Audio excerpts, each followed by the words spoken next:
travers les songes. Et je vous ai dit, nous avons deux types de songes. Les songes produits par nos pensées et les songes qui viennent de Dieu. C'est pour cela lorsque tu fais un rêve, tu dois être prudent de s'identifier avec ces rêves. Parce qu'il y a des songes qui viennent de Dieu et les songes qui sont les résultats des préoccupations de l'homme. Par exemple, tu avais fait un travail qui t'a vraiment dérangé.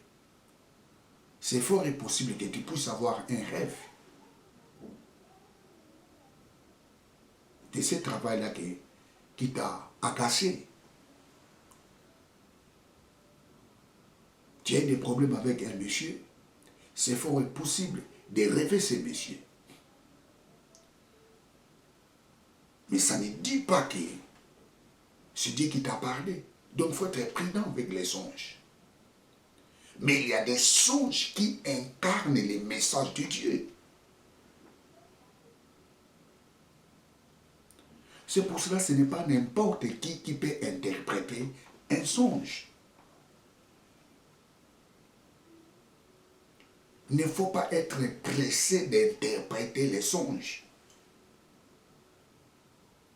Ce n'est pas n'importe qui peut interpréter un songe.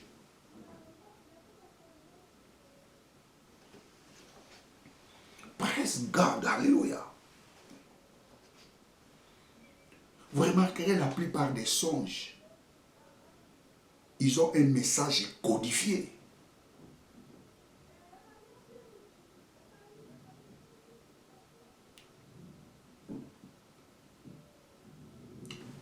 Si vous lisez le livre de Genèse 41,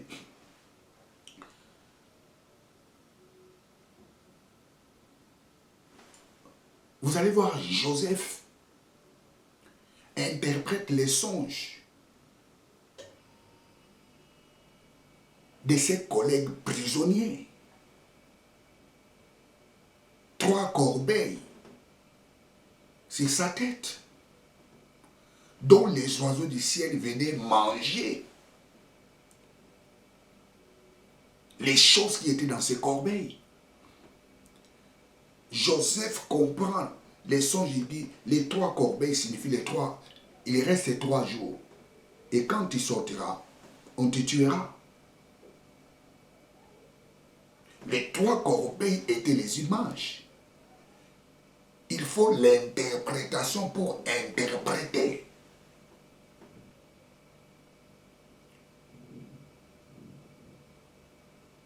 Il faut interpréter les messages qui étaient cachés dans ces corbeilles.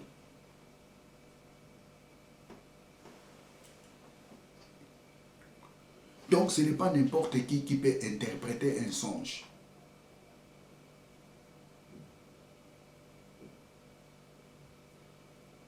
Il faut quelqu'un qui a l'esprit de Dieu, quelqu'un qui a la maturité spirituelle, quelqu'un qui connaît la parole de Dieu peut interpréter un songe. Ou je dirais quelqu'un qui a l'esprit de Dieu, quelqu'un qui est convaincu.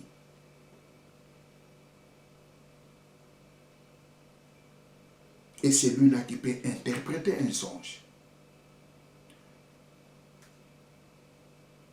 On n'interprète pas un songe avec précipitation.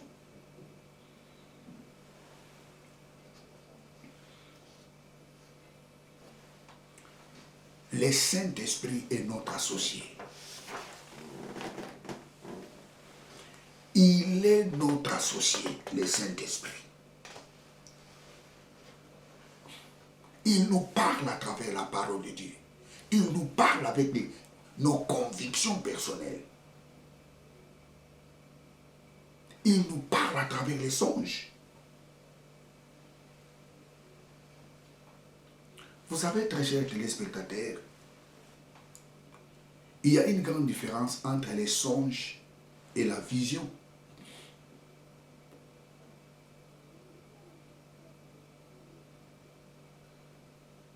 Par exemple, vous remarquerez dans la Bible, la plupart des prophètes, Dieu leur parlait par des visions. La plupart des prophètes dans la Bible, Dieu leur parlait à travers la vision.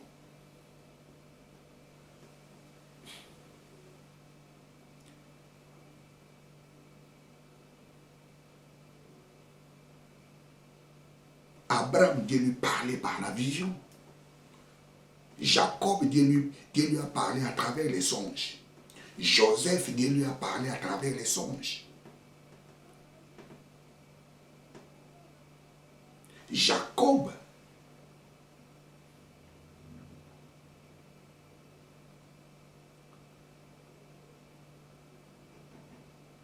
Dieu lui parlait à travers les songes.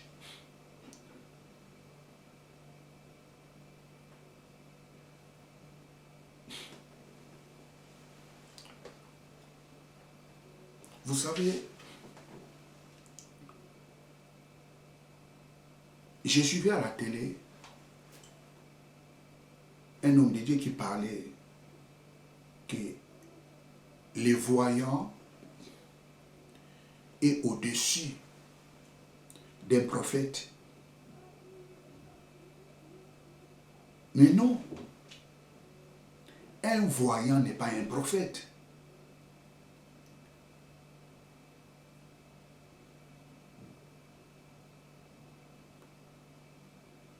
Les voyants ont un don de la voyance. Un prophète peut avoir les dons de la voyance. Samuel était prophète, il avait les dons de la voyance et de la vision.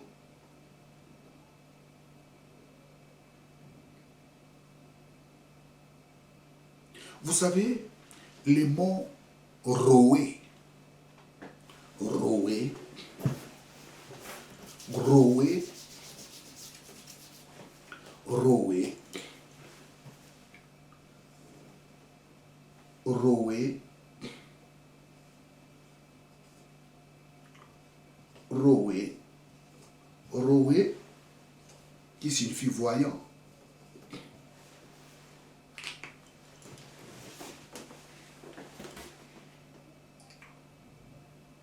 Ce mot roé vient du verbe raha. Raha. Samuel était un roé. Il était un prophète roé. Il était un prophète qui avait la vision de la voyance. Mais le prophète Gad, il n'était pas un voyant. Vous savez, dans 2 Samuel 24:11, il est écrit Gad, les voyants de David. Non. Ça, c'est mal traduit. Parce que le mot qui est là-bas, ce n'est pas voyant. Le mot qui est là-bas, en hébreu, ce n'est pas voyant. C'est kozen, kozen. Kozen.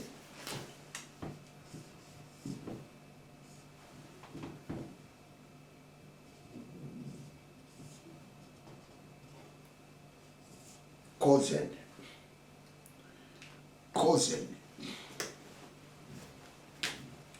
Kozen signifie contemplateur ou quelqu'un qui a des visions.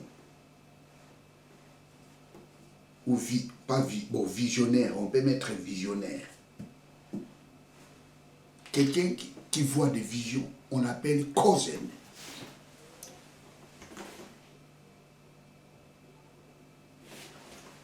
Mais si vous lisez Louis II, si vous lisez même Darby, le mot kozen a été traduit par voyant. C'est une erreur grave. Gad n'était pas un voyant. Gad était un contemplateur, était un homme qui avait des visions. Vous savez, un voyant, il n'a pas besoin de dormir pour voir les choses. Un voyant, dès qu'il te voit, il observe déjà les choses. Un voyant, lorsqu'il te voit, il commence à voir déjà les choses dans ta vie. Mais un cousin, lui, avant de voir les choses, il faut qu'il soit en extase. C'est-à-dire qu'il doit dormir d'abord pour voir les choses. Il doit être en extase pour que Dieu lui révèle les choses.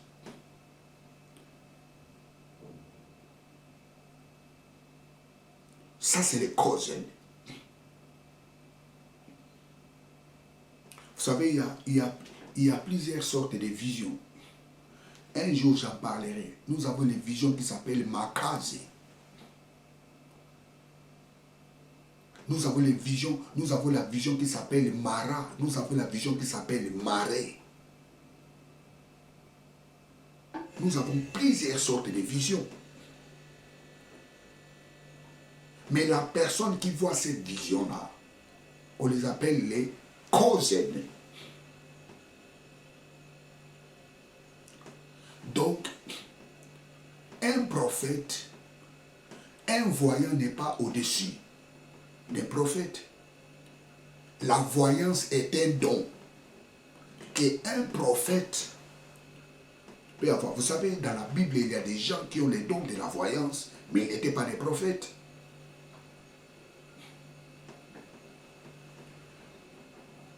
Roé, qui signifie voyant.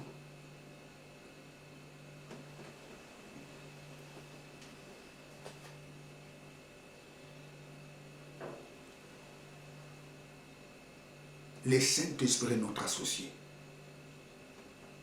Il nous parle à travers les songes. Il nous parle à travers les visions. Il est à notre côté. Il est notre aide. Dieu l'a convoqué à notre côté, à nous pour nous aider. Laisse-toi être dirigé par le Saint-Esprit. Quand le consolateur viendra, il vous conduira dans la vérité. Il vous conduira dans les succès. Il vous conduira dans la réussite.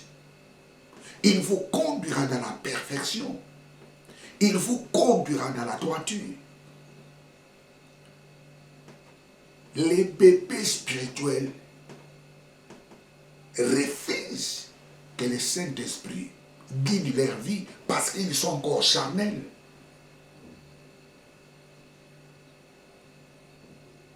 Laisse-toi que le Saint-Esprit te dirige. Le Saint-Esprit,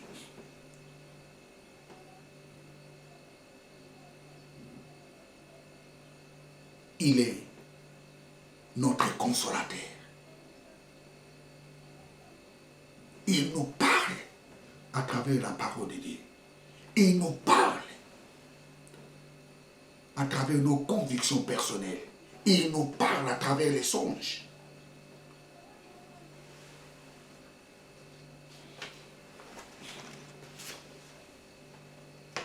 Praise God, alléluia.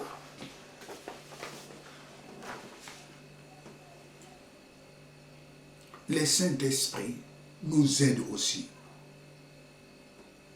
lorsque nous faisons la prière. Romains chapitre 8, verset 26. Romains 8, 26. Romains 8, 26. Romains 8, 26. De même, l'Esprit nous aide dans nos faiblesses, car nous ne savons pas ce qu'il nous convient de demander dans nos prières, mais l'Esprit lui-même intercède par des soupirs inexprimables. Et celui qui sonde le cœur connaît quelle est la pensée de l'Esprit, parce que selon Dieu, il intercède en faveur des saints.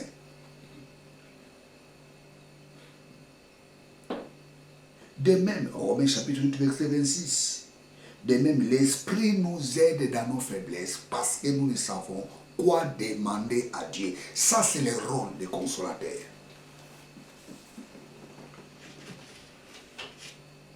Le Saint-Esprit, il nous aide aussi.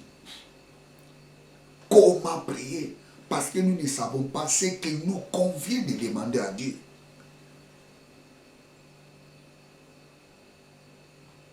Waouh! Oh, je lis ce passage.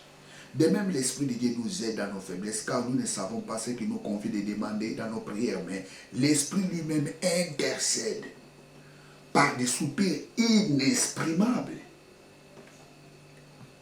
Le Saint-Esprit intercède en notre faveur par des soupirs inexprimables. Le Saint-Esprit utilise des mots là dont nos pensées ne peuvent même pas imaginer de s'exprimer. Et le Saint-Esprit utilise ces mots pour que nos prières soient acceptées devant Dieu. Les soupirs inexprimables.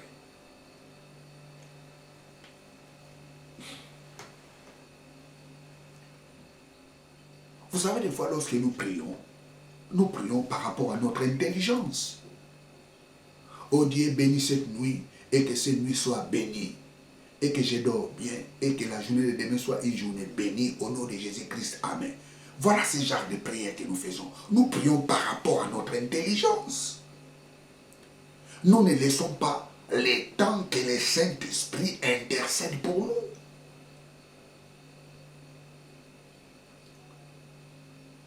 Le Saint-Esprit nous aide à nos faiblesses parce que nous ne savons pas ce qui nous convient de demander à Dieu, à nos prières.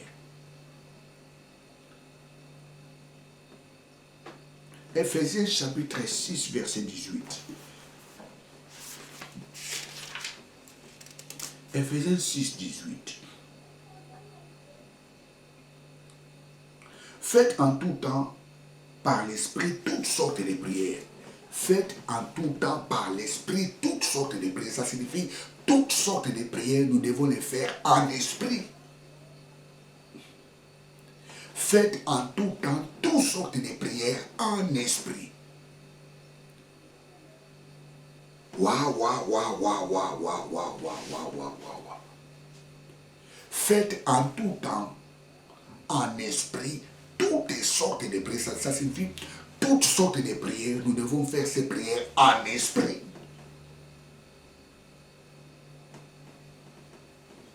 Jude 1,20. Jude 1,20. Qu'est-ce que la Bible nous dit? Priez par le Saint-Esprit.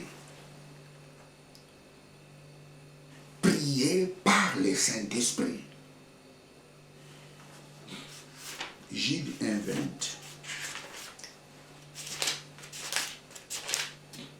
Jude 1,20. Pour vous, bien-aimés, édifiez vous-même sur votre très sainte foi et priant par le Saint-Esprit. Priant par le Saint-Esprit. Priant par le Saint-Esprit. La Bible nous dit, nous prions par le Saint-Esprit. Qu'est-ce que signifie prier par le Saint-Esprit? 1 Corinthiens 14, 14 et 15.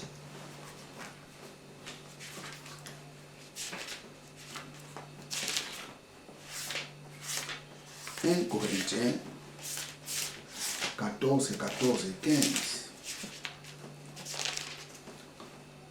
1 Corinthiens 14, 14 et 15.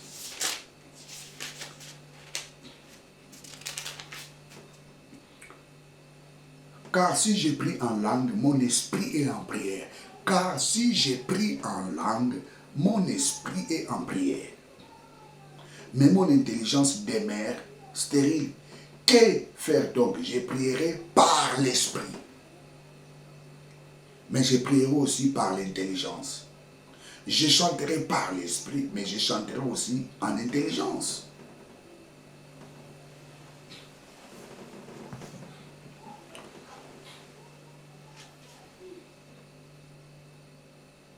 Qu'est-ce que cela signifie?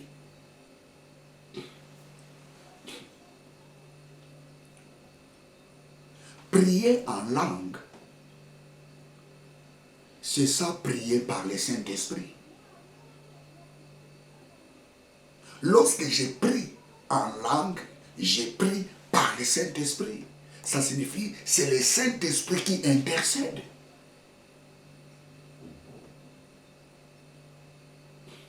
Faites en esprit toutes sortes de prières.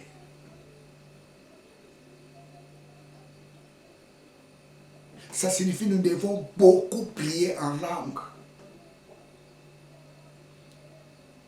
La prière en langue, c'est la prière parfaite. Lorsque nous prions en langue, c'est le Saint-Esprit qui prie. C'est le Saint-Esprit qui nous aide à prier.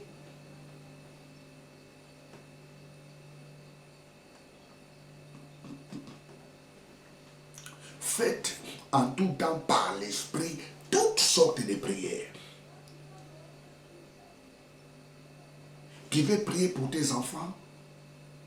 Prie en langue. Tu veux prier pour ton travail? Prie en langue. Tu veux prier pour ta maison? Prie en langue. Il y a quelque chose qui ne marche pas dans ta vie? Prie en langue.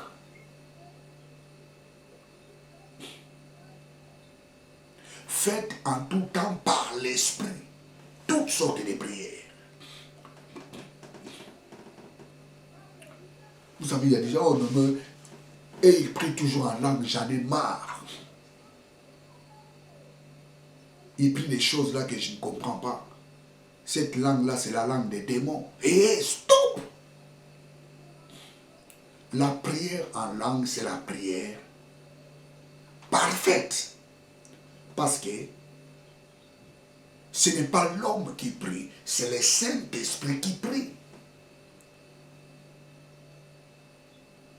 La Bible, l'Esprit de Dieu intercède pour nous.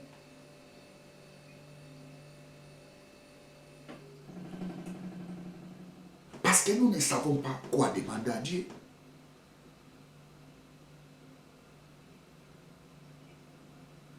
Des fois, quand nous prions, nous ne savons pas les mots qu'il faut utiliser.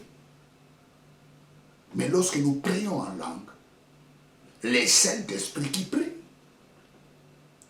il utilise des mots que notre coefficient intellectuel ne peut jamais imaginer de s'exprimer. Et le Saint-Esprit exprime ces mots à travers nos bouches lorsque nous prions en langue. Qu'est-ce que signifie le Saint-Esprit nous aide à nos faiblesses? Vous savez, des fois, plusieurs personnes, des fois, ne comprennent pas cela. Je donne un exemple qui est clair ou facile. J'ai un colis qui est un peu lourd. Je n'arrive pas à le soulever. Et je vois un monsieur qui passe ou une femme qui passe. Je leur demande l'aide. Monsieur ou madame, aide-moi de soulever un peu ce colis. C'est celui-là un aide. Et la personne là viendra m'aider pour soulever ce colis, afin que je puisse les transporter. Ça, c'est le rôle que le Saint-Esprit fait pour nous. Il nous aide dans nos prières. Il nous aide dans nos faiblesses. Parce que nous ne savons pas ce qui nous convient de demander à Dieu. Faites en tout temps en esprit toutes sortes de prières.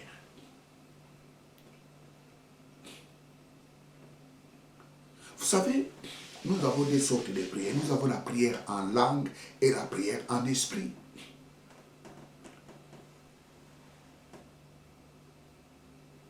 La prière en intelligence, c'est lorsque j'ai pris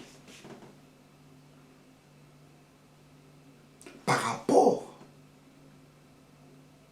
à mon intellect. Ça, c'est la prière en intelligence. J'utilise des mots qui est dans mon cerveau. J'utilise des mots qui est dans ma coefficient intellectuel. Ça, c'est la prière en intelligence. J'utilise les mots que celui qui est à côté de moi peut comprendre. Ça, c'est la prière en intelligence.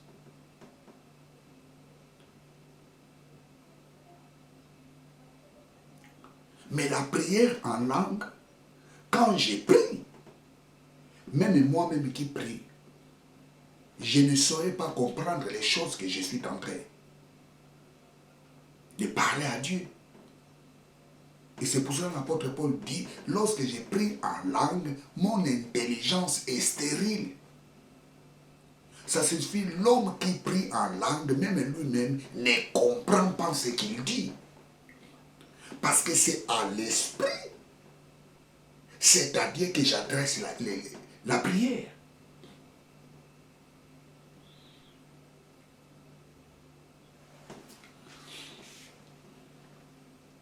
La prière en langue. Le Saint-Esprit nous aide dans nos faiblesses parce que nous ne savons quoi demander à Dieu. Nous ne savons pas ce qui nous convient de demander à Dieu. Des fois, il y a des problèmes qui arrivent dans notre vie. Nous ne savons pas vraiment pourquoi ces choses sont arrivées dans la vie. Et des fois, nos prières ne s'orientent pas vraiment, ne ciblent pas vraiment l'endroit où il faut prier.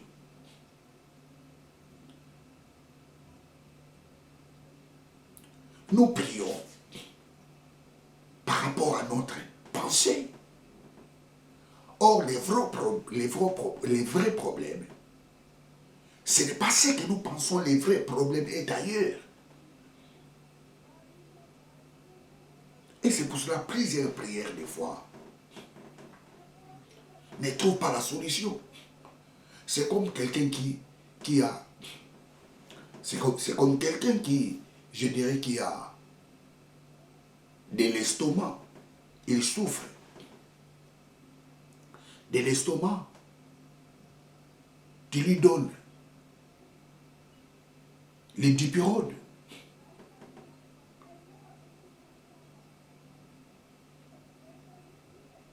C'est comme quelqu'un qui a mal à la tête.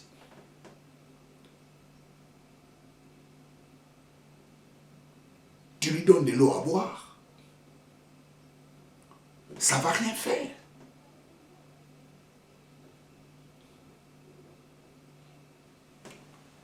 La prière en langue cible directement la chose. Parce que ce n'est pas l'homme qui prie, mais c'est le Saint-Esprit qui prie. C'est le Saint-Esprit qui intercède. La Bible dit que le Saint-Esprit exprime des soupirs inexprimables. C'est-à-dire, lorsque tu pries par le Saint-Esprit, tu attaques directement les vrais problèmes. Et vous remarquerez, la prière en langue aujourd'hui est combattue. Dans les réseaux sociaux, la prière en langue est combattue. Dans des églises, la prière en langue est combattue. Même les révérends pasteurs combattent la prière en langue. Ça, c'est l'œuvre du diable. La prière en langue, c'est la prière la plus excellente. Parce que lorsque tu pries en langue, tu cibles directement la chose. Parce que ce n'est pas toi qui pries, c'est le Saint-Esprit qui prie. C'est le consolateur qui prie. Le Saint-Esprit nous aide à nos faiblesses.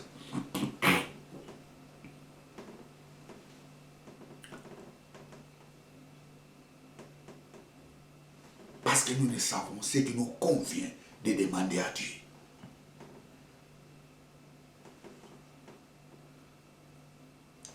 apprends-toi de prier en langue. Oh, mais non, pasteur, comment je peux faire pour prier en langue? Oui, tu peux prier en langue. Tu peux prier en langue si tu veux. La Bible nous dit, ouvre la bouche, je remplirai de la parole. Ouvre ta bouche. Dieu remplira ta bouche de la parole.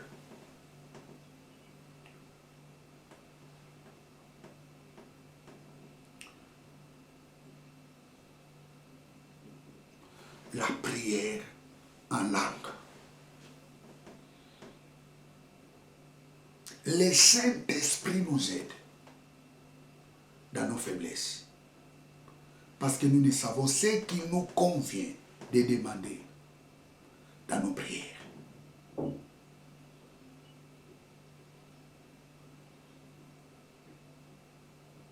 Laisse-toi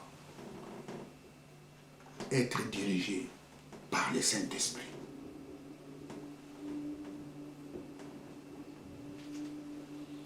Laisse-toi que le Saint-Esprit te dirige.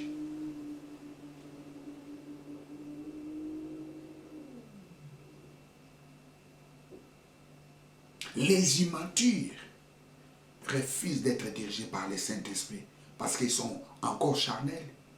Vous savez, la plupart des gens qui prient en intelligence, je dirais, ce sont des gens charnels. Oh non, la prière en langue, là, moi, j'aime pas ça. Mais ils sont encore charnels.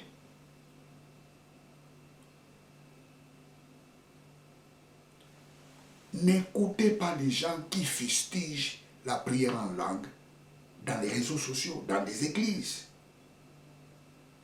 La prière en langue, c'est la prière la plus excellente. Parce que lorsque tu pries en langue, tu cibles directement la chose. Mais lorsque tu pries en intelligence, c'est ton intelligence qui prie. Donc c'est la prière des tâtonnements.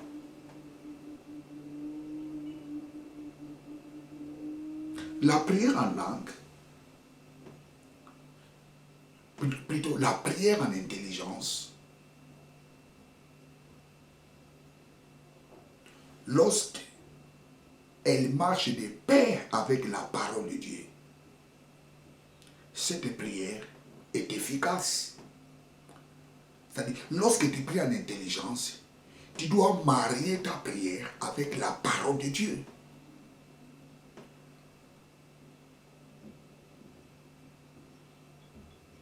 Praise God. Prions beaucoup en langue. Ne néglige pas la prière en langue. Ne rejette pas la prière en langue. Lorsque tu pries en langue, c'est le Saint-Esprit qui prie. À ta place, lorsque tu pries en langue, c'est le Saint-Esprit qui est en train de t'aider dans la prière pour que ta prière soit exaucée. Faites en tout temps en esprit toutes sortes de prières. Ce n'est pas moi qui l'ai écrit, c'est Paul. Faites en tout temps en esprit. Faites en tout temps en esprit toutes sortes. Ça signifie, l'apôtre Paul nous dit, priez chaque fois en langue dans toutes sortes de prières. Tu veux aller au travail, prie en langue. Tu veux dormir, prie en langue. Tu peux prier en intelligence, mais n'oubliez pas de prier en langue. Tu peux prier pour tes enfants, prie en langue. Tu peux prier en intelligence, mais n'oubliez pas de prier en langue.